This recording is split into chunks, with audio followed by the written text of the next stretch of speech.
Hey there, congratulations on unlocking the behind-the-scenes video for Ratchet and Clank A Crack in Time. My name is Brian Bernal, I'm the project manager, and we're going to take you around the office now and try to answer the question, who is the Agorian Warrior?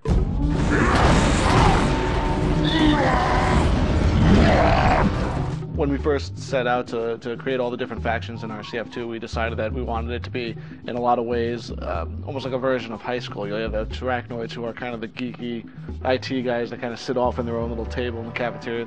Do we know any girls? Who needs girls when you have pizza and a VG9800 game system? And then you've got the cool guys, the Agorians, who are like the jocks who are always angry and bumping each other's chests and just, you know, downing energy bars.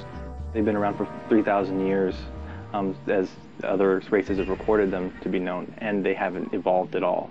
All they do is fight. That's all they've ever done.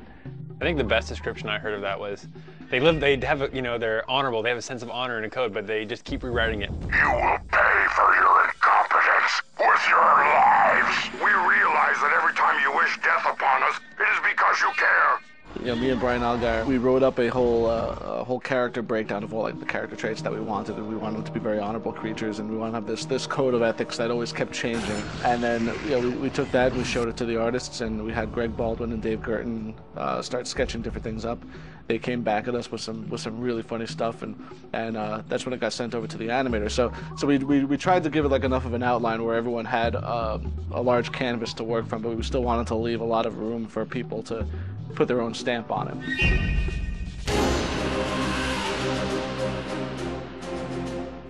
So at Insomniac, when we start designing an enemy, we start creating these rough sketches and diagrams. We'll typically use a program like Illustrator, where we can kind of create our little maps, create diagrams of what the characters might look like.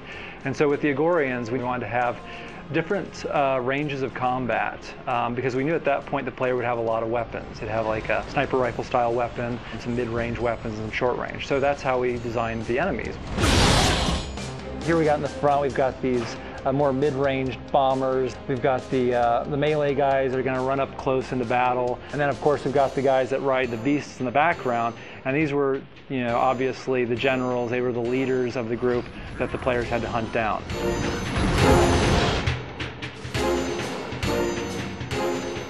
Usually for us, it's good enough just to have a drawing that really kind of captures the feel of the character, and it's up to us just to interpret that and put that into 3D. For this model, we had about maybe a week and a half to really get the high res down before we started going for the actual game asset. And once that's all done, it's sent on to Rig and the animators, and then we get a living, breathing character that you're going to see in the game.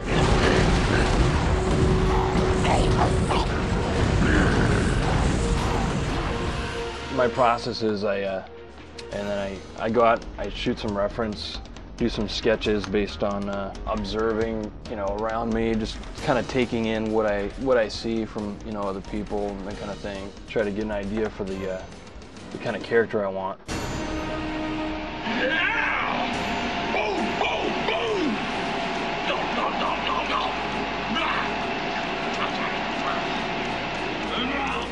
You know, cinematics, you have close-ups, and so you can get these subtle things going on in the face. And so I can use my mirror to get that, but in the in-game stuff, I really want to get this sort of overacting, kind of loud, you know, kind of way.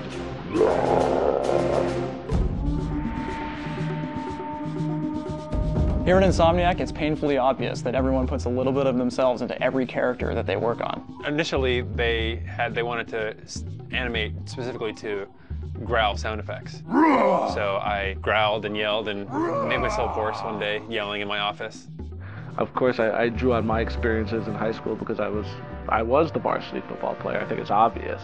There's been talk that this Agorian Warrior resembles me a little bit, but I don't see it at all. Yeah. I couldn't even keep a straight face through that one.